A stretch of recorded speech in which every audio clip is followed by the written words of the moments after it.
कौशिक की कार में बैठा चेहरा उलझन से भरा हुआ था।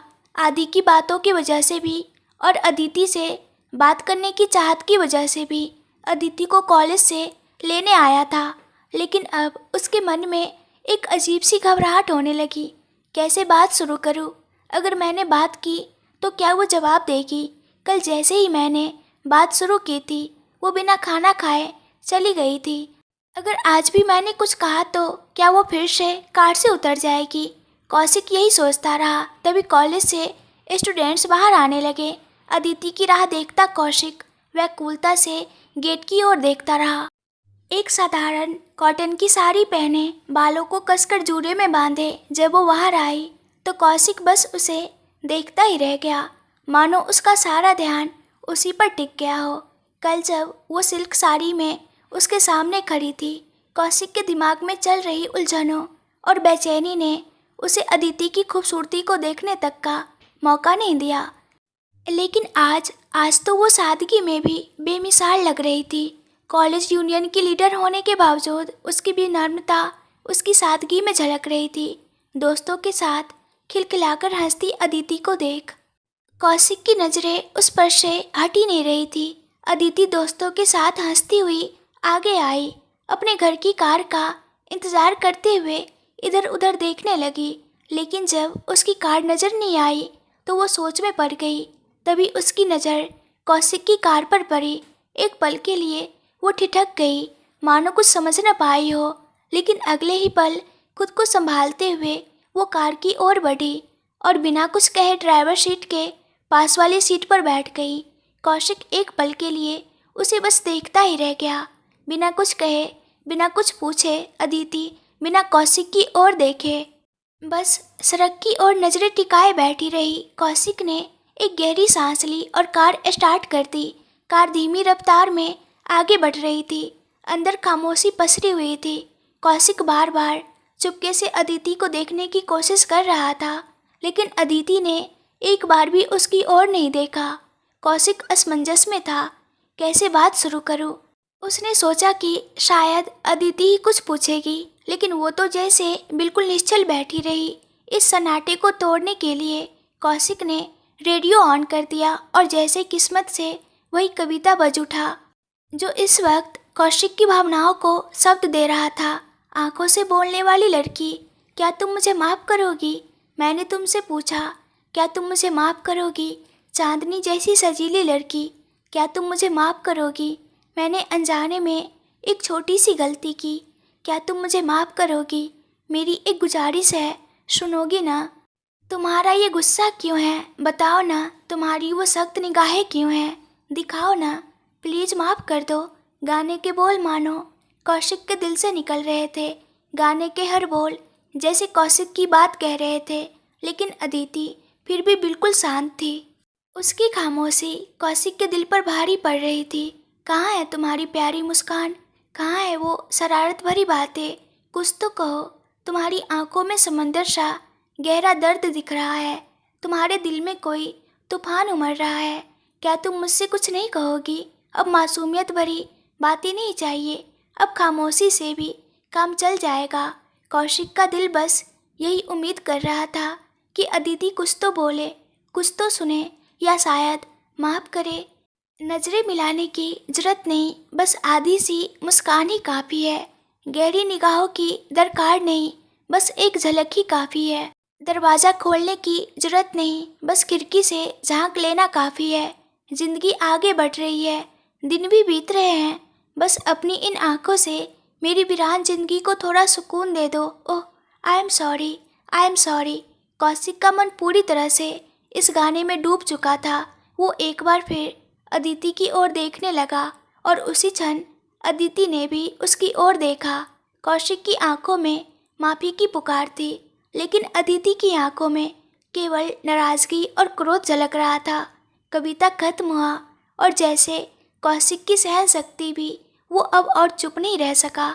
उसने कार को सड़क किनारे रोका और अदिति की तरफ घूमकर बैठ गया। अदिति ने भी प्रश्न भरी नज़रों से उसकी ओर देखा। कौशिक ने गहरी सांस ली और कहना शुरू किया, सॉरी अदिति, मुझे उस दिन तुमसे वैसे बात नहीं करनी चाहिए थी। खासकर तुम्हारे और राजा को लेकर। कम से कम तुमसे सच तो पूछ सकता था, है ना? लेकिन मैंने कुछ भी सोचने के बजाय बस अपनी ही बातें कह दी। तुम्हारे जाने के बाद ही मुझे एहसास हुआ कि मैंने कितनी भयानक बातें कह दी है, लेकिन तुम हमेशा की तरह चुप ही रही। और मैं 2 दिन से बस इसी उम्मीद में बैठा था कि तुम मुझसे बात करोगी, मुझे माफ़ करोगी, पर तुमने तो मेरी तरफ देखना भी ज़रूरी नहीं समझा। यहाँ तक कि जब तुम घर आई तब भी तुम्हारी बेरुखी ने मेरे दिल को छलनी कर दिया। तभी मुझे एहसास हुआ कि मेरी बातों ने तुम्हें कितना गहरा दर्द पहुँचाया है। मुझे नहीं पता था कि तुम और राजा किस तरह दोस्त हो। जब सच्चाई सामने आई तो मेरा दिल और भी ज़्यादा अपराध बोध से भर गया। मैं बस यही सोचता रहा कि किसी तरह तुमसे बात करूं, माफ़ी मांगूं, पर तभी अचानक मेरी सगाई की बात सामने आ गई। सब कुछ अजीब हो गया और आखिरकार तुम और मैं बस ऐसे ही एक दूसरे के लिए तय कर दिए गए। उस दिन भी जब मैंने तुम्हारा चेहरा देखा, तुम्हारी आंखों में सिर्फ उदासी और तकलीफ थी। मुझे साफ दिख रहा था कि मेरी वजह से तुम कितनी दुखी हो। कल भी मैं तुमसे बात करने की कोशिश कर रहा था, लेकिन तुमने कुछ भी सुनने से इनकार कर दिया। आई एम सॉरी अदिति, मुझे ऐसा कुछ भी नहीं कहना चाहिए था। पता नहीं किस गुस्से में या किस तकलीफ में मैंने ये सब कह दिया, लेकिन वो गुस्सा तुम पर नहीं था, वो शायद खुद पर था, अपनी असुरक्षा पर था, और तुम्हें उसकी सज़ा नहीं मिलनी चाहिए थी। कौशिक की आवाज़ काँप रही थी। उसकी आंखों में सचमुच पछतावे के आंसू थे, लेकिन अदिति की आंखें अब भी खामोश थी, जैसे वो सोच रही हो कि क्या वो इस माफ़ी को कबूल कर पाएगी। मैंने आकर तुम पर इल्ज़ाम लगाया, वो मेरी ही गलती थी। प्लीज़ मुझे माफ़ कर दो, माफ़ कर दो, माफ़ कर दो अदिति। ऐसे चुपचाप मत रहो। तुम्हारी ये खामोशी मुझसे सहन नहीं हो रही है। कहीं तुम्हें इस शादी से कोई परेशानी तो नहीं? अगर ऐसा है तो चाहो तो मैं घर में बात कर सकता हूँ, कहते हुए उसने खुद को मजबूत किया। लेकिन उसके दिल ने 1000 दुआएं मांगी कि वो ये न सुन सके कि उसकी शादी में वो दिल से राजी नहीं है। वो बस उसे बिना किसी भाव के देखती रही। देखिए, आपने जो भी कहा सब कुछ मैं भूल चुकी हूँ, मगर माफ़ नहीं किया, क्योंकि आपने जो कहा वो मेरे बारे में नहीं था, मेरे परिवार के बारे में था। और अगर मैं आपको अब भी कुछ कहूँ तो इसका मतलब होगा कि आपकी कही हर बात सच है। इसलिए अब इस बारे में और कुछ मत कहिए। आपने इस शादी के बारे में पूछा है ना? ये शादी मैं अपने परिवार के लिए कर रही हूँ। मेरे लिए मेरा परिवार सबसे ज़्यादा मायने रखता है। उनकी खुशी के लिए मैं ये शादी करने के लिए तैयार हूँ। अगर आपको किसी ऐसी लड़की से शादी करना पसंद नहीं जो लोगों से बात करे या किसी को प्रभावित करने की कोशिश करे, तो आप चाहे तो घर में बात कर सकते हैं और ये रिश्ता तोड़ सकते हैं। क्यों अदिति, तुम ऐसे बात कर रही हो जैसे मैं कोई अजनबी हूँ? तुमने कभी मुझसे ऐसे बात नहीं की, लेकिन आज इतनी औपचारिकता क्यों? उसकी बात पर अदिति ने एक व्यंग्यात्मक मुस्कान दी जो उसकी छाती पर एक चोट की तरह लगी। जब मैंने तुमसे अपनेपन से बात की, करीब आई, तब तुमने मुझे गलत समझा। सिर्फ इतना ही नहीं, तुमने मुझे एक ऐसी लड़की कहा जो तुमसे प्यार करती है और तुम्हें ही अपनी दुनिया मानती है, तुम्हारे पीछे घूमने वाली एक पागल लड़की। लेकिन वो अदिति अब नहीं रही। वो तुम्हारी बातों में, तुम्हारी ठुकराहट में ही मर चुकी है। आज जो तुम्हारे सामने बैठी है वो सिर्फ आदित्य की बहन अदिति है। तो अब मुझसे इस बारे में कुछ मत कहो। तुम्हारे लिए मैं सिर्फ एक ज़बरदस्ती तय की गई मंगेतर हूँ, बस, और कुछ नहीं। किसी लड़की के लिए अचानक एक तयशुदा मंगेतर से कितनी दूरी रखनी चाहिए और कितना अपनापन दिखाना चाहिए, इसका जवाब मैं नहीं जानती। जैसे तुम मुझसे बात कर रहे हो, ठीक वैसे ही मैं भी तुमसे बात करूँगी। और हाँ, मुझे पता है कि तुम भी मुझसे उसी तरह बात कर रहे हो, क्योंकि तुम्हें भी मैं पसंद नहीं हूँ। तुमने भी ये शादी अपनी माँ के लिए ही मंजूर की है और मैंने भी अपने परिवार के लिए। बस इतना ही, अब गाड़ी निकालो, चलो चलते हैं, कहती हुई वो बाहर देखने लगी। वो उसे देखते हुए गाड़ी स्टार्ट कर देता है। आदित्य के घर पहुंचने पर उसने कार से उतरते हुए औपचारिकता में कहा थैंक यू। उसने किसी जवाब की उम्मीद भी नहीं की और बिना पीछे देखे आगे बढ़ गई। वो वहीं खड़ा उसकी पीठ को देखता रह गया। किसने कहा अदिति कि मुझे तुम पसंद नहीं हो? सच तो ये है कि मुझे तुम बहुत बहुत पसंद हो। बस अपनी किस्मत को दोष देने के अलावा मैं और कर भी क्या सकता हूँ। Sorry Aditi, sorry. आदि जब कमरे में दाखिल हुआ तो उसने देखा कि अभी टेबल पर बैठकर बड़े उत्साह से कुछ लिख रही थी। उसे लिखते देख आदि की भौहें सिकुड़ गई। उस झगड़े के बाद वे दोनों बिल्कुल वैसे ही जी रहे थे जैसे अभी ने कहा था। वह कमरा सिर्फ उनके लिए था। वहाँ पढ़ना, काम करना या कोई और बाहरी चीज़ उस कमरे में प्रवेश नहीं करती थी। उन्होंने उसे कभी अनुमति ही नहीं दी। कमरे में बिताया गया हर पल उन्होंने सिर्फ अपने प्यार और रिश्ते को संवारने के लिए समर्पित किया था। लेकिन आज अभी को अपनी लगाई गई शर्तें भूलकर इस तरह लिखते देखना आदि को चौंका गया। बिना कुछ कहे उसने दरवाज़ा बंद किया और चुपचाप उसके पास चला गया। अभी को उसका आना तक महसूस नहीं हुआ। वह अपने काम में इतनी डूबी हुई थी कि आसपास की दुनिया से बेखबर थी। आदि उसके पास खड़ा होकर बस उसे ही निहारता रहा। अभी को उसके इतने करीब होने का एहसास तक नहीं हुआ। इससे आदि को यह साफ समझ आ गया कि यह काम उसके लिए कितना अहम था। तभी उसकी नज़र अभी के माथे से टपकते पसीने पर गई। अपने लिखने के जुनून में उसने एसी तक चालू नहीं किया था। अपनी पत्नी की इस लापरवाही पर आदि ने उसे मन ही मन प्यार भरी डांट लगा दी। वह आगे बढ़ा और एसी चालू कर दिया। ठंडी हवा के अचानक चलने से अभी को एहसास हुआ और वह चौंक गई। आदि ने हल्की सी सोच के साथ अभी की ओर देखा जो अभी भी उसके पास बैठी लिखने में व्यस्त थी। जैसे ही अभी ने उसकी तरफ देखा वह अचानक खड़ी हो गई। सॉरी दया, आप कब आए? मुझे पता ही नहीं चला, अभी ने झेपते हुए कहा। आदि ने तुरंत थोड़ा गुस्से वाला चेहरा बना लिया और बोला क्या कर रही हो तुम? उस दिन तुमने क्या कहा था? ये रूम सिर्फ हमारे लिए है। यहाँ पढ़ाई ऑफिस का काम कुछ भी नहीं। तुमने ही तो कहा था। मैं तो एक बार भी उस नियम को नहीं तोड़ा, पर तुमने खुद ही अपनी शर्तें तोड़ दी और ऐसे लिखती जा रही हो कि तुम्हें मेरा आना भी महसूस नहीं हुआ। आदि की भौहें ऊपर चढ़ी हुई थी। सॉरी दया, अचानक बहुत सारा असाइनमेंट दे दिया गया है। मैंने सोचा कि आपके आने से पहले ख़त्म कर लूँ, इसलिए कोशिश कर रही थी, लेकिन अब तक पूरा नहीं हुआ। सॉरी, अभी ने मासूम सा चेहरा बनाते हुए कहा। अब तो आदि को सच में गुस्सा आ गया। क्या तुम तब से लिख रही हो? इतने घंटों तक लगातार बैठकर लिखती रही हो। तुम्हारे शरीर का क्या? पीठ, कमर, पैर कुछ तो दुख रहा होगा। क्या इतना भी ज़रूरी काम है कि अपनी तबीयत की परवाह ही नहीं कर रही हो? बस अब बहुत हुआ, सब कुछ छोड़ो और सो जाओ। सुबह देख लेंगे, मैं खुद तुम्हें जल्दी उठा दूंगा। तब जितना लिखना है लिखना। अब चलो सोने चलते हैं। नहीं दया, सुबह नहीं हो पाएगा, बहुत सारा काम है। अगर मैं अभी ख़त्म कर लूँ तभी सुकून से सो पाऊँगी। प्लीज़ आप जाकर सो जाइए, मैं लिख कर आ जाऊँगी, अभी ने विनती करते हुए कहा। आदि ने उसकी जिद देखी लेकिन हार मानने को तैयार नहीं था। ठीक है लिखो, पर मैं तुम्हारे साथ बैठूंगा, तुमको कंपनी दूंगा।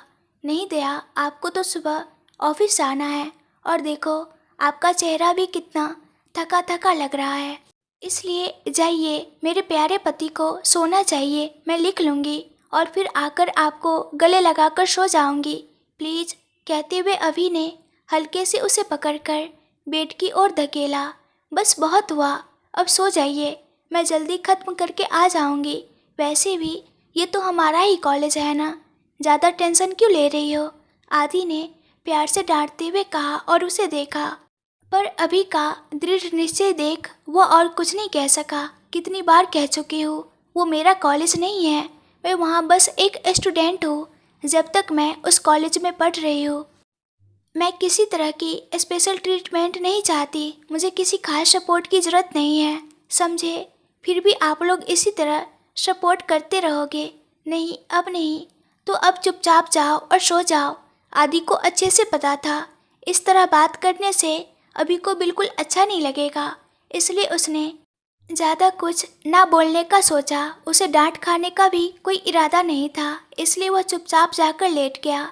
मगर उसके दिमाग में एक ख्याल आया जिसे उसे तुरंत पूरा करना था। इसी सोच के साथ उसने अपनी आंखें बंद कर ली। उधर अभी भी बाथरूम से निकलकर अपनी लिखाई में डूब गई। समय बीतता गया, घड़ी ने रात के 1 बजा दिए और अभी को भूख लगने लगी। ये क्या, इतनी तेज भूख क्यों लग रही है? कितनी बार तो रात में बैठकर लिख चुकी हूँ, तब तो कभी भूख नहीं लगी, अब क्यों लग रही है?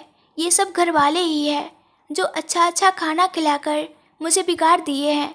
शायद रात में थोड़ा कम खा लिया था, इसलिए भूख लग रही है। उसने घड़ी की ओर देखा और चौंक गई।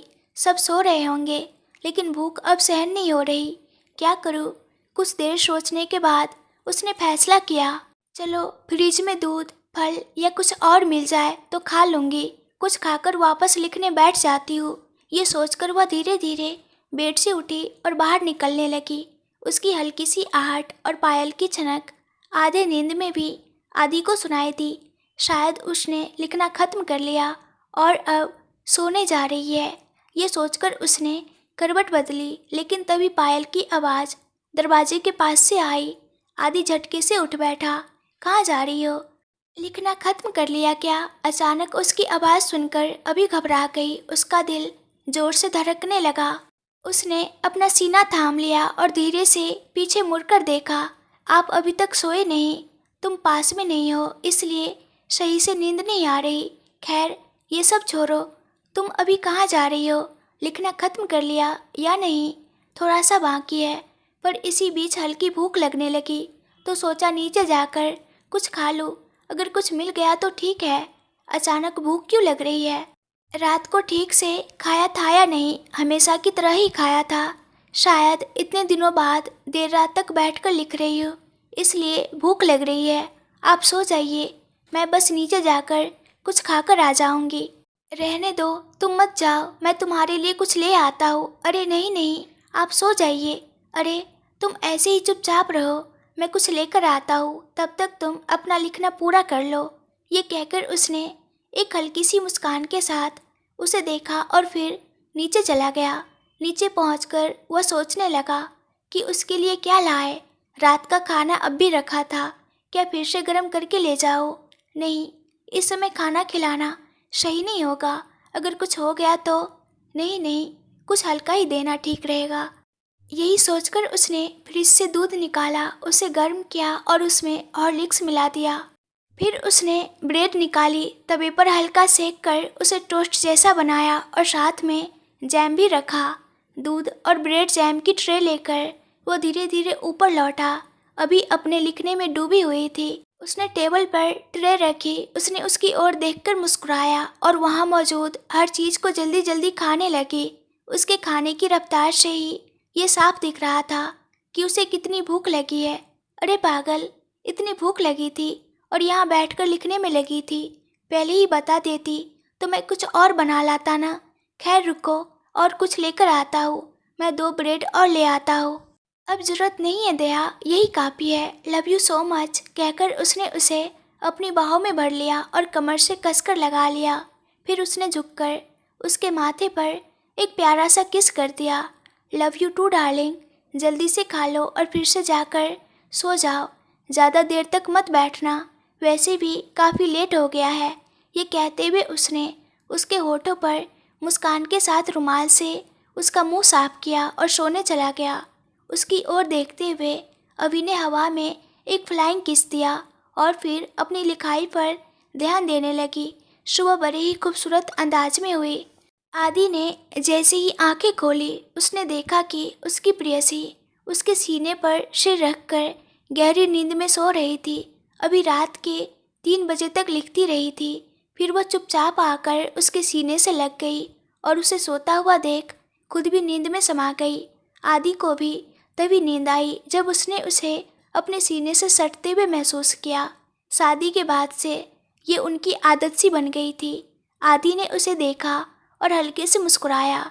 फिर उसने प्यार से उसके माथे को चूमा। उसकी नींद में खलल न हो इसका ख्याल रखते हुए वो धीरे से उठा और फ्रेश होने चला गया। फिर वह वापस आकर यह देखने के लिए रुका कि अभी गहरी नींद में है या नहीं। उसने उसे अच्छी तरह उठा दिया और फिर नहाने चला गया। नीचे हॉल में उसके पापा और अक्षय अखबार पढ़ रहे थे। गुड मॉर्निंग पापा। गुड मॉर्निंग अक्षय, आदि ने कहा और उनके पास बैठ गया। माँ, कॉफ़ी। इतना कहने पर सबने उसी की तरफ देखा। अब तक कभी ऐसा नहीं हुआ था कि आदि नीचे आकर इस तरह कॉफ़ी पिए, शादी से पहले भी और शादी के बाद भी नहीं। शादी से पहले तो गंगा ही उसके कमरे में जाकर उसे कॉफ़ी दे देती थी। शादी के बाद भी वही काम अभी ने संभाल लिया था। लेकिन आज सुबह सुबह आदि को इस तरह देखना सबके लिए चौंकाने वाला था। उसकी नज़रें उठते ही सब अपने अपने काम में लग गए, जैसे कुछ हुआ ही न हो। गंगा भी कॉफ़ी लेकर बाहर आई और आदि को कॉफ़ी पकड़ा दी। फिर सीढ़ियों की तरफ देखते हुए बोली, क्या बात है आदि, हमेशा तो अभी इस वक्त तक उठकर पीछे पीछे घूमती हुई तुझे कॉफ़ी पकड़ा देती है, आज आई ही नहीं। रात में भी ठीक से देखा नहीं, कुछ ठीक नहीं लग रहा है क्या? नहीं माँ, वो सो रही है। क्या अभी तक सो रही है? ये क्या तमाशा है? मेरी बेटी को देख, 7 महीने के बच्चे को संभाल रही है। सुबह सुबह उठकर नहा धोकर बैठ जाती है और वो अभी तक सो रही है। क्या कहे इसे, थोड़ी भी जिम्मेदारी होनी चाहिए ना। उसे देखो, जिस तरह से वो है यहाँ भी वही हाल है। शुक्रवार का दिन फिर भी सो रही है, ऐसे घर चलेगा क्या? वो तो पहले से ही मनहूस है।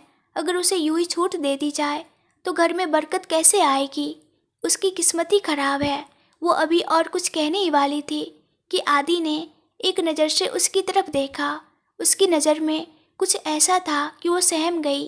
धीरे धीरे उसने कॉफ़ी पीते हुए उन्हें देखा और परमेश्वरी की बात सुनकर गुस्से में उबलता हुआ वह उसे घूरता हुआ धीरे धीरे आगे बढ़ा। सच कह रहे हैं आप, जैसे आप कह रहे हैं वैसे ही।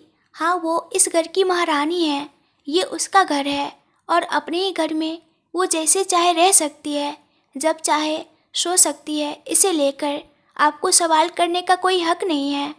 आप सिर्फ मेरे भाई की सास है, बस वही तक सीमित रहे, यही आपके लिए बेहतर होगा। मेरी पत्नी के बारे में कुछ भी कहने की कोशिश मत करिए, वरना मैं क्या करूँगा ये मुझे भी नहीं पता होगा। आदि की बातों में छिपे गुस्से ने परमेश्वरी को डरा दिया। क्या कहा? तुम्हारे भाई की सास? मैं सिर्फ उसकी सास नहीं, तुम्हारी भी सास हो। तुम्हारी पत्नी को मैंने जन्म दिया है। हाँ, सिर्फ जन्म ही दिया है ना, इसके अलावा आपने उसके लिए किया ही क्या है? वो आपकी बेटी नहीं है और मैं आपका दामाद नहीं हूँ। वो मेरी पत्नी है और आप यहाँ सिर्फ अनु की माँ होने की वजह से हैं। इस घर में रहने की आपको अनुमति भी सिर्फ इसी वजह से है। अनु के बारे में बात करनी है तो करिए, लेकिन लिमिट में रहकर। और अगर आपने किसी और बात में, खासकर अभी के मामले में दखल देने की कोशिश की तो फिर आपको बिजनेसमैन आदि से मिलना पड़ेगा। कहते हुए आदि ने अपनी माँ की तरफ रुख कर लिया। उसे कुछ नहीं हुआ है, वो बिल्कुल ठीक है। कल उसे बहुत सारे असाइनमेंट मिले थे, इसलिए पूरी रात लिखती रही। रात के 3 बजे सोई है वो, इसलिए मैंने उसे सोने दिया। थोड़ी देर और सोने दो, फिर मैं उसे खुद उठाकर कॉलेज छोड़ आऊँगा, आदि ने कहा और परमेश्वरी को एक नज़र देखते हुए ऊपर सीढ़ियाँ चढ़ गया। वहाँ खड़े सभी लोग घृणा भरी नज़रों से उसे घूर रहे थे। इस अपमान को सहते हुए वो खुद को बेइज्जत महसूस कर रही थी। अब वो बस मौके की तलाश में थी, किसी तरह बदला लेने के लिए। अब तो आदि की कही बातों के बाद अभी के रोने की बारी थी। यह सोचकर जैसे उसे संतोष मिल रहा था। आदि के जाने के कुछ ही मिनटों में अभी की नींद खुल गई। उसने अंधेरे कमरे को देखा और कहा, अभी तक सुबह नहीं हुई है। उसने समय देखने के लिए घड़ी की ओर देखा जो 7 बजे का समय दिखा रही थी। तभी वह चौंक गई। क्या 7 बज गए और अभी भी इतना अंधेरा? उसने इधर उधर नज़र दौड़ाई, तब उसे एहसास हुआ कि खिड़कियों पर मोटे पर्दे डले हुए हैं, जिससे बाहर की रोशनी अंदर नहीं आ रही थी। उसे तुरंत समझ आ गया कि यह उसके पति की ही शरारत होगी। वह हल्की सी मुस्कुराई और बिस्तर छोड़कर नहाने चली गई। नहाने के बाद जब वह नीचे आई तो वहाँ केवल अनु ही मौजूद थी। जैसे ही अनु को देखा, वह खुशी से उछल पड़ी और दौड़कर उससे लिपट गई। वो अनु को गले लगाकर नीचे झुकी और बच्चे को प्यार से चूमा। फिर वो उसके पास बैठ गई। अनु, आज घर कितना शांत है। सब लोग पहले ही चले गए क्या? इस वक्त कहाँ जाएंगे? सब लोग अपने अपने कमरों में तैयार हो रहे हैं। दादी और माँ भी आज बाहर जाने वाली है, इसलिए घर में इतना सन्नाटा है। सब बाहर चले जाएंगे तो तुम अकेली कैसे रहोगी? अक्षय को तुम्हारे साथ रहने के लिए कहना चाहिए था। क्या मुझे आज छुट्टी लेकर तुम्हारे साथ रहना चाहिए? हाँ, आदि ने बताया था कि तुमने रात भर जाग कर लिखा है, इसलिए हमने सोचा कि तुम्हें कोई डिस्टर्ब न करे। लेकिन तुम इतनी जल्दी क्यों उठ गई? अरे अनु, इस घर में ही ऐसा लगता है जैसे लोग बिना दिमाग के बात करते हैं। तेरा क्या हुआ? कहाँ चली गई तेरी अकल? क्यों री? उसी घर से तो तेरी किस्मत के चलते हमारी पूरी फैमिली बर्बाद हो गई, और अब यहाँ भी ऐसे ही। शुक्रवार के दिन वो भी सुबह के 7 बजे तक सोई पड़ी है। क्या इस घर को भी तबाह करने का इरादा है? जैसे ही परमेश्वरी किचन से बाहर आई और ये बातें कहने लगी, अभी को एहसास हुआ कि परमेश्वरी भी घर में मौजूद है। अब हम यहाँ से कैसे निकलेंगे? अभी ने घबराते हुए सोचा। परमेश्वरी की बातें सुनना किसी सजा से कम नहीं था। वह इधर उधर नजरें घुमाकर देख रही थी, मानो कोई उसे इस परिस्थिति से बचाने आएगा। लेकिन ना जाने क्यों परमेश्वरी के सामने अभी कभी बोलने की हिम्मत नहीं जुटा पाती। आदित्य जैसे बड़े बिजनेसमैन को भी टक्कर देने वाली अभी इस औरत के सामने चुप क्यों हो जाती है? क्या ये माँ मोह है, या फिर यह सोच कि ऐसे इंसान के सामने कुछ कहना ही बेकार है? उसे कुछ समझ नहीं आया। माँ, अब इस तरह क्यों बात कर रही हो? सुबह ही तो सबने कहा था ना, इस घर में कोई ऐसे बेकार की बातें नहीं करता। कितने ही शुक्रवार और व्रत वाले दिन मैंने 10 बजे तक भी सोकर बिताए हैं, किसी ने कुछ नहीं कहा। आज बस एक दिन सो गई तो ऐसे बोल रही हो जैसे कोई गुनाह कर दिया हो। अरे ओ अक्ल से पैदल, तेरा तो ठीक है, तू जितनी देर चाहे सो, कोई कुछ नहीं बोलेगा, क्योंकि तेरे पेट में इस घर का वारिस पल रहा है। पर इसके पेट में क्या है?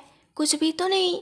अगर इसके पेट में इस घर का वारिस होता तो क्या यह परिवार बर्बाद होता? इसकी किस्मत इतनी खराब है कि इसी वजह से मैंने इसे घर से दूर कर दिया। लेकिन फिर भी तेरी दादी ही बीच में आ गई, बोलने लगी कि इसे मैं ही संभालूंगी, इसे मैं ही पालूंगी। अब तो इसकी मनहूस किस्मत ने तेरी दादी को भी लपेट लिया। अंदर गई तो एक दादी और बाहर आई तो दूसरी दादी। सबको ये अपने मुंह की बातों में फंसा लेती है। इसलिए तो इसकी नज़र तक मैं तुम पर पड़ने नहीं देती थी, पर अब तू इसके साथ इस घर में रह रही है। मेरा दिल बैठा जा रहा है। तेरे बच्चे को कुछ भी हो गया तो इसकी बदकिस्मती का साया तुझ पर या तेरे बच्चे पर ना पड़ जाए, यही सोचकर मेरा कलेजा काँप रहा है। तेरे पेट में तो जैसे आग जल रही है, और ये क्या कर रही है? तेरे बच्चे को दुलार कर रही है। तू सोच रही होगी कि ये स्नेह है। नहीं री, ये तो बस दिखावा है।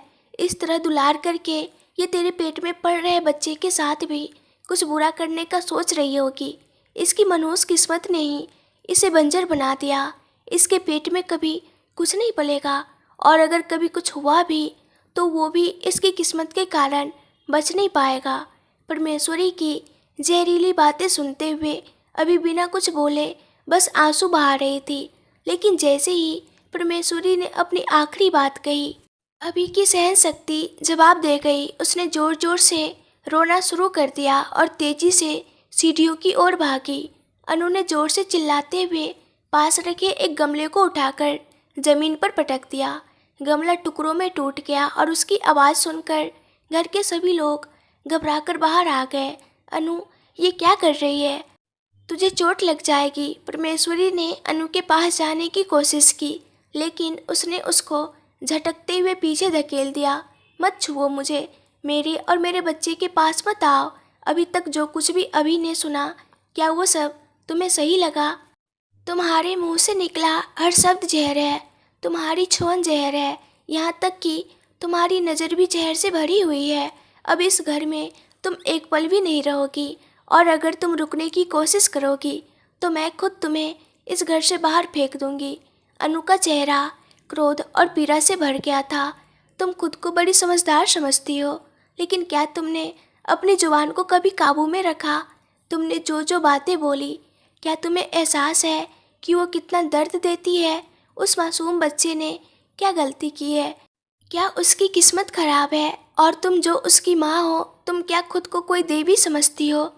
तुम्हारी बातें सुनकर आज पहली बार मुझे अपने ही परिवार पर शर्म आई है। अब तक तुम जो भी कहती थी मैंने चुपचाप सह लिया, यही मेरी गलती थी। लेकिन अब नहीं, अब मैं इस घर की बहू हूँ और अपनी जिम्मेदारियों को समझती हूँ। तुमने अभी को जितना नीचा दिखाने की कोशिश की, उतना ही तुम खुद गिर गई हो। तुम्हें तो बड़े बुजुर्गों की तरह समझदार होना चाहिए था, लेकिन तुमने क्या किया? बस जहर उगला। अब इस घर में तुम्हारी जगह नहीं है। मैं खुद तुम्हें दरवाजे तक छोड़ने के लिए तैयार हूँ और इस बार तुम्हारे शब्द नहीं, मेरे फैसले की गूंज सुनाई देगी। मुझे मेरे बड़ों ने हमेशा अच्छी बातें सिखाई है। अब से तू कभी मेरी शक्ल भी मत देखना। अगर मैंने बच्चा जना भी तो तू उसे छू तक नहीं सकती। कहीं तेरी बुरी सोच और तेरी गंदी किस्मत मेरे बच्चे को भी न लग जाए, इसलिए निकल जाए यहाँ से। अनु के इस तरह चिल्लाने पर वहाँ मौजूद हर कोई डर गया, यहाँ तक कि परमेश्वरी भी अस्तबद्ध रह गई। उसने कभी नहीं सोचा था कि हमेशा शांत रहने वाली अनु इस तरह भड़क जाएगी। अब तक उसने अनु को सिर्फ चुपचाप सहने वाली और दूसरों की बातें सुनने वाली लड़की के रूप में ही देखा था, लेकिन आज वह पहली बार अनु को गुस्से में पलटकर जवाब देते हुए देख रही थी। परमेश्वरी, क्या हुआ ये सोचने से पहले ही उसके सिर से खून बह रहा था। उसने उसे छूकर देखा। आश्चर्यचकित होकर उसने सामने देखा, जहाँ वो क्रोध में खौलता हुआ खड़ा था। उसे देखते ही परमेश्वरी को ऐसा लगा मानो वो यमराज को देख रही हो। कुछ समय पहले की घटना, आसपास के लोगों को इतना ही समझ आया कि परमेश्वरी ने कुछ कहा था, और वो भी अभी के बारे में।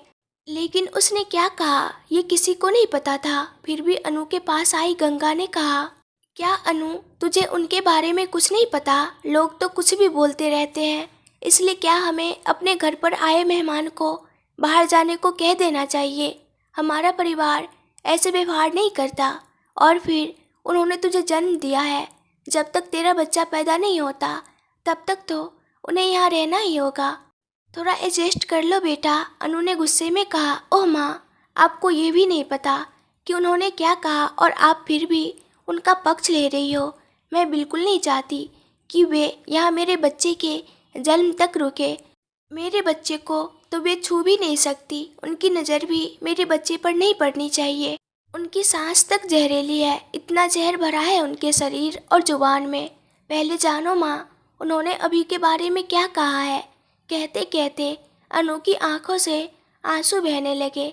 अब बताइए माँ, क्या अब भी आपको लगता है कि इन्हें यहाँ रुकना चाहिए? इनके कहे शब्द सुनकर तो मुझसे भी सहन नहीं हो रहा।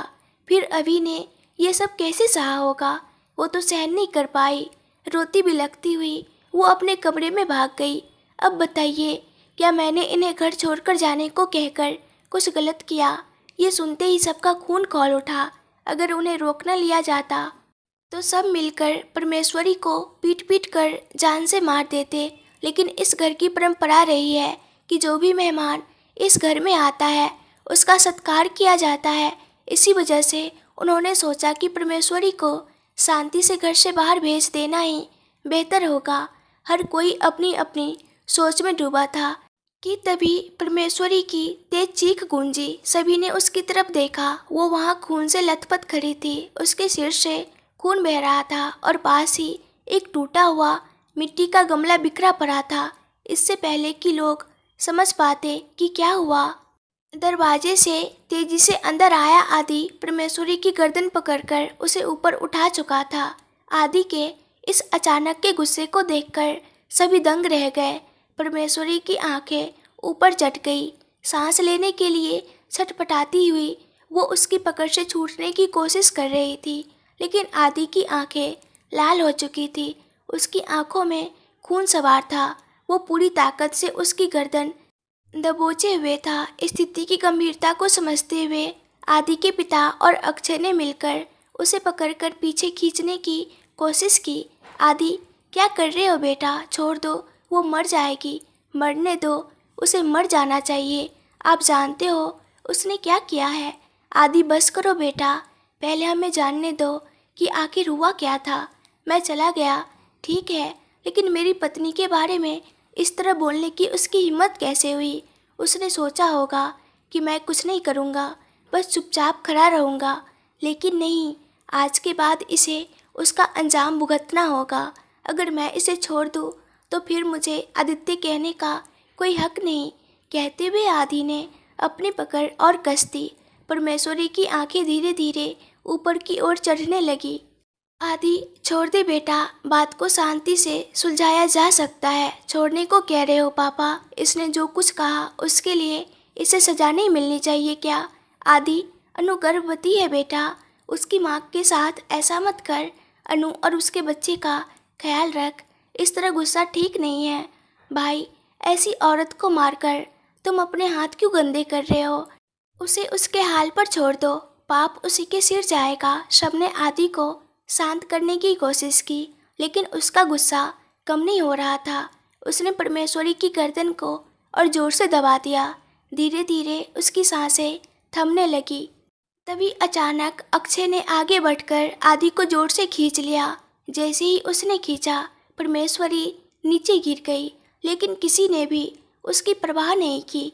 सबकी नज़रें बस आदि पर थी। तू पागल हो गया है? तुझे समझ भी आता है कि तूने क्या किया? क्यों? तुझे अपनी सास से इतनी हमदर्दी क्यों हो रही है? जुबान संभाल कर बात कर। मैं तेरा भाई हूँ, ये मत भूल। मेरी पत्नी ने खुद अपनी माँ को ठुकरा दिया। उसने तेरे भाई और भाभी को भी घर से निकाल दिया। ये सब तू भूल गया, वो गलत थी। फिर भी तू मुझसे सवाल कर रहा है, तो फिर तूने उसे क्यों छोड़ा? उसे मार ही क्यों नहीं दिया? क्योंकि उसने मेरी अभी के बारे में जो कहा, उसके लिए उसे मेरी नज़रों के सामने से हमेशा के लिए हट जाना चाहिए। अगर कोई मेरी अभी को इस तरह अपमानित करेगा तो मैं उसे कभी माफ़ नहीं करूँगा। कहते हुए आदि ने फिर से परमेश्वरी की ओर बढ़ा। उसकी आंखों में अब भी वही खून सवार था। अक्षय ने आदि को रोकते हुए कहा, इसे मार देना हमारे लिए कोई बड़ी बात नहीं है, लेकिन अभी सबसे ज़रूरी बात अभी है। हमें जो कुछ भी सुनना पड़ा वो तो सहन करना मुश्किल है। सोचो अभी ने ये सब कैसे सहा होगा। तभी तो वो रोती हुई भाग गई। इतने हंगामे के बाद भी उसने बाहर आना ज़रूरी नहीं समझा। यही बताता है कि वो अंदर से कितनी टूट चुकी है। अभी को अब कोई और नहीं, सिर्फ तुम ही संभाल सकते हो। जाकर उसे समझाओ, उसे हिम्मत दो। जब तक अभी ठीक नहीं होती तब तक यहाँ लड़ाई झगड़ा करने का कोई मतलब नहीं है। अगर तुम चाहो तो इस औरत को 1 सेकंड में ख़त्म कर सकते हो, लेकिन अभी को संभालने की जिम्मेदारी सिर्फ तुम्हारी है। अनु ने जैसा कहा वैसे ही अब से हमारा और इनका कोई नाता नहीं रहेगा। अक्षय की बात सुनते ही आदि को एहसास हुआ कि अभी किस दर्द से गुजर रही होगी। अब तक वो बस अपने गुस्से में बह गया था, लेकिन अब अभी का टूटा हुआ चेहरा उसकी आंखों के सामने आ गया। उसकी छाती भारी हो गई। बिना कुछ कहे वो तेजी से सीढ़ियाँ चढ़ने लगा। सीढ़ियों के बीच में रुका। उसने अब भी जमीन पर पड़ी परमेश्वरी को देखा। ये मत समझना कि तुम बच गई, तुम्हारी सांसें चल रही है, इसका ये मतलब नहीं कि तुमने जीत हासिल कर ली। अब से हर 1 सेकंड, हर एक पल तुम अपनी ही करनी के कारण तड़पोगी। तुम जीते जी मरने जैसी हालत में रहोगी। कहते हुए उसने अपनी उंगली से इशारा किया। उसकी आंखों में भयंकर गुस्सा था। फिर वो तेजी से अपने कमरे की ओर बढ़ गया। इसके बाद अक्षय ने एक पल भी गंवाए बिना परमेश्वरी का सामान इकट्ठा किया और घर के मुख्य द्वार की ओर बढ़ा। सुदामा, उसकी आवाज़ सुनते ही घर में काम करने वाली एक अधेड़ उम्र की महिला बाहर आई। सुदामा, इस औरत को अब एक पल भी इस घर में नहीं देखना चाहता। इसे बाहर ले जाकर फेंक दो और वॉचमैन से कह दो कि ना ये औरत और ना ही इसका पति अब इस घर की चौखट लांघ सके। समझ गई? सुदामा ने सिर हिला दिया। इसके बाद अक्षय ने अनु का हाथ थामा और दोनों अपने कमरे में चले गए। सभी के चले जाने के बाद सुदामा ने परमेश्वरी को घसीटते हुए दरवाजे के बाहर फेंक दिया। परमेश्वरी ने सोचा था कि बेटी के प्रेगनेंसी को बहाना बनाकर वह इस घर में कम से कम 6 महीने तो ठहर ही जाएगी। फिर कोई न कोई बहाना बनाकर वह इसी घर में हमेशा के लिए ऐशो आराम की ज़िंदगी जी लेगी। लेकिन उसकी ये योजना महज 2 दिन भी नहीं टिक पाई। अब उसके दिमाग में बस यही सवाल था, अब मैं इस घर में कैसे वापस जाऊंगी। उसे आदि का गुस्सा समझ नहीं आ रहा था। इधर आदि अपने कमरे में तेजी से दाखिल हुआ। उसने दरवाज़ा जोर से धक्का देकर खोला और चारों तरफ अभी को ढूंढने लगा। अभी उसे पलंग के पास दीवार के सहारे बैठी मिली। उसके दोनों हाथ उसके कानों पर थे, मानो वह अब भी उन भयानक शब्दों को सुनने से बचना चाह रही हो। उसका चेहरा उसके घुटनों में छिपा हुआ था और वह ज़ोर ज़ोर से सिसक रही थी। आदि ने उसे इस हाल में देखा तो उसका दिल ऐसे चीर गया जैसे किसी ने उसकी आत्मा को चोट पहुंचाई हो। उसका मन खून के आंसू रो रहा था। अभी को देखते हुए वो धीरे धीरे उसके पास गया और उसके सामने नीचे बैठ गया। उसने उसके गालों से आंसू पोंछे और उसकी आंखों में झांकते ही अभी ने नज़रें उठाकर उसे देखा। अगले ही पल वो जोर से उसके सीने से लिपट गई। अभी उसकी छाती से टिक गई, जैसे अपने दिल का सारा बोझ उतार देना चाहती हो। वह फूट फूट कर रो रही थी और जब तक उसका रोना खत्म नहीं हुआ, आदि उसकी पीठ सहलाता रहा। आदि ने अपने होठ भींचकर खुद को संभालने की कोशिश की, लेकिन उसकी आंखों में भी नमी झलक रही थी। उसकी सांत्वना से अभी का दिल और भी भर आया। आपने सुना वो क्या कह रही थी? अगर मैं अनु को छू भी लूँ तो वो कहती है कि उसका और उसके पेट में पल रहे बच्चे का कुछ हो सकता है। अनु के पेट में जो बच्चा है वो मेरा भी तो बच्चा है ना। मैं उससे सच्चा प्यार करती हूँ।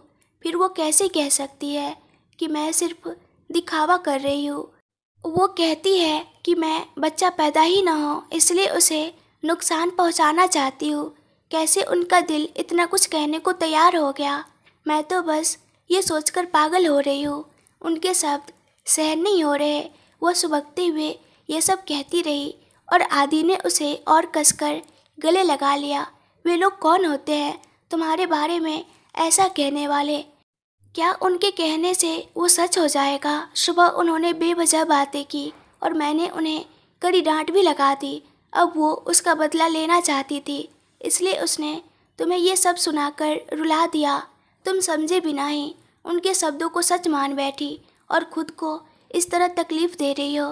तुम्हारे बारे में वे जो भी कहे, हमारी सच्चाई वही है जो हमें पता है। मैंने उन्हें उनके शब्दों का जवाब भी दे दिया है। अब न उनका हमसे कोई वास्ता है और न हमारा उनसे। वे वापस नहीं आएंगे और अगर आ भी गए तो उनकी परछाई भी तुम पर न पड़े, इसका ख्याल मैं रखूँगा। इसलिए अब तुम रोना बंद करो। तुम तो हर किसी से कितनी हिम्मत से बात करती हो। तुमने मुझे कितनी बार सॉरी कहने पर मजबूर कर दिया है। इतनी मजबूत और निडर मेरी पत्नी फिर उन लोगों के सामने ही क्यों डर जाती है, ये समझ नहीं आता। डरो मत, वो लोग कोई बड़े या ताकतवर नहीं हैं। तुम बस एक शब्द कहोगी तो उनका मुंह बंद हो जाएगा। वे तुम्हारी चुप्पी का फ़ायदा उठा रहे हैं। पहले जब तुम डर कर चुप रहती थी तब उसकी कोई वजह थी, लेकिन अब तुम किस बात से डर रही हो मुझे खुद नहीं पता दया। मुझे उनसे डर नहीं लगता, लेकिन उनके शब्दों से डर लगता है। बचपन से उनकी बातें सुनती आई हूँ। उसके मुंह से निकली हर बात मुझे चुभती है। जब वो बोलती है तो ऐसा लगता है जाने वे अब क्या कहने वाली है। इसलिए मैं उनका सामना नहीं कर पाती, क्योंकि अगर मैं कुछ कहूँगी तो वो पलटकर 100 बातें कह देंगी, मुझे चुप करा देंगी। जब वो तुम मनहूस हो जैसे शब्द कहती है तो अंदर से अजीब सी बेचैनी होती है, जैसे मैं सच में कोई गलत इंसान हूँ। तब मुझे ऐसा लगता है कि मैं किसी काबिल नहीं हूँ और इस एहसास को मैं खुद से दूर नहीं कर पाती।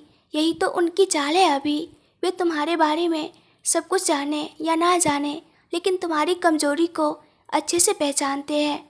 वे जानते हैं कि किन शब्दों से तुम्हारा दिल टूट जाएगा और वही शब्द वे हर बार इस्तेमाल करते हैं ताकि तुम रो पड़ो। अभी मैंने तुमसे पहले भी कहा था और फिर से कह रहा हूँ, तुम मनहूस नहीं हो। तुम किसी की मौत की जिम्मेदार नहीं हो। तुम्हारी नानी उस वक्त बीमार थी जब तुम माँ के पेट में थी। वे लंबे समय तक बीमार रही और फिर उन्होंने दम तोड़ दिया। ये एक स्वाभाविक घटना थी, तुम उसके लिए दोषी नहीं हो सकती। और जब तुम बड़ी हुई तब तुम्हारी दादी का एक्सीडेंट हुआ। सामने से एक नशे में धुत आदमी ने टक्कर मारी, उस हादसे में उनकी जान चली गई। उसमें भी तुम्हारा क्या कसूर? अगर ऐसा ही है तो इस देश में हर दिन सैकड़ों लोगों के साथ एक्सीडेंट होते हैं, तो क्या उन सभी के लिए किसी की कुंडली या ग्रह नक्षत्र को दोषी ठहराया जाएगा? नहीं, अभी उस हादसे के लिए सिर्फ और सिर्फ वह शराबी जिम्मेदार था, तुम नहीं। तुम अपने दिल में ये गलतफहमी क्यों पाल रही हो कि तुम दोषी हो? तुमने किसी को नहीं मारा, तुम किसी के लिए अशुभ नहीं हो। तुम खुद को इस गलतफहमी से आज़ाद कर लो अभी। तुम क्यों खुद को इस तरह उलझा रही हो? उसने अभी के गालों को पकड़कर उसकी आंखों में झांका। इस दुनिया में सबसे ज़्यादा किस्मत वाली अगर कोई है तो वो तुम हो। तुम्हारे आने के बाद ही मेरी ज़िंदगी में बाहर आई है। मेरी ज़िंदगी में खुशी, सुकून और प्यार सब कुछ तुम्हारी वजह से है। आज मैं एक जीता जागता खुशहाल इंसान हूँ तो वो सिर्फ तुम्हारी वजह से। बिना किसी तपस्या के तुम मेरे लिए एक आशीर्वाद की तरह आई हो। इसलिए अब ऐसी बातें सोचना बंद करो, और अगर कोई कुछ कहता भी है तो उसकी परवाह मत करना, समझी? अभी की आंखों में आंसू फिर भर आए। उसने धीमी आवाज़ में कहा। उन्होंने एक और बात कही दया। उन्होंने कहा कि मैं कभी माँ नहीं बन पाऊंगी, और अगर मैं माँ बन भी गई तो मेरी किस्मत की वजह से बच्चा मुझसे दूर हो जाएगा। मैं ये नहीं सह सकती दया, ये बात मेरे दिल को तोड़ रही है। उसके आंसू उसके गालों पर लुढ़क पड़े, जिन्हें दया ने अपने होठों से धीरे से पोंछ दिया। अरे, अच्छे लोगों की बातें असर करती है, लेकिन ये लोग अच्छे नहीं हैं और उनकी बातें भी अच्छी नहीं हैं। फिर तुम उन शब्दों को दिल पर क्यों ले रही हो? हमारी शादी को अभी सिर्फ 8-9 महीने हुए हैं, इतनी जल्दी क्यों परेशान हो रही हो? देखना, हमें ढेर सारे बच्चे होंगे, और सबसे पहले तो मुझे बिल्कुल तुम्हारी जैसी एक नन्ही परी चाहिए। तुम्हारी जैसी आंखें, वही नाक और तुम्हारा ही रंग, बिल्कुल तुम्हारी एक छोटी सी कॉपी, मेरी प्यारी मिनी अभी। उसके बाद एक बेटा, और उसे मेरी तरह कोई भी चिंता या तकलीफ़ न हो। उसका दिल हमेशा हल्का और खुशहाल रहे। और फिर अभी ने हैरानी से पूछा, फिर? बस बस, आपकी लिस्ट तो बहुत लंबी होती जा रही है, मुझे तो डर लग रहा है। अरे, मैंने तो अभी अपनी पूरी लिस्ट भी नहीं बताई और तुम पहले से ही डरने लगी। हर नए दिन के साथ इस लिस्ट में एक नया बेबी जुड़ता जाएगा, उसने शरारत से कहा, और अभी का माथा चूम लिया। अभी ने अपनी आंखें पोंछी, मुस्कुराई और प्यार से दया के सीने से लग गई।